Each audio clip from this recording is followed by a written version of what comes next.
Fix Apple ID verification failed and unknown error occurred. If you're seeing the Apple ID verification failed and unknown error occurred message, don't worry, you're not alone. In today's video, I'm going to walk you through some simple steps to fix this issue, so let's jump right into it. First, let's make sure your internet connection is stable. Apple ID verification requires a good internet connection.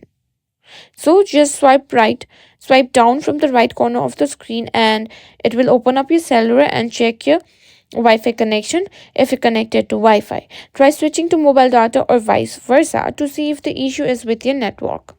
Sometimes a simple restart can fix the issue. Just press and hold the power button and the volume button, or just the power button for older models, then slide to power off. Once the iPhone turns off, wait for 10 to 15 seconds, then press and hold the power button to turn it back on. Next, let's check if there's an issue on Apple's end. Sometimes Apple services experience downtime.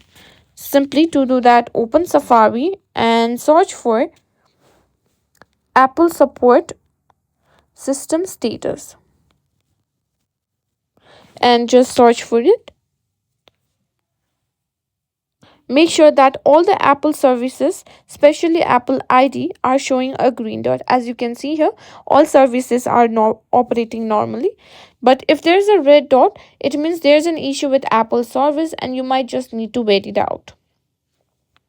If that also didn't work, let's try signing out and signing back into your Apple ID. To do that, go to settings and tap on your name at the top of the screen and simply tap on sign out. And after you've signed out, restart your iPhone and then sign back into your Apple ID.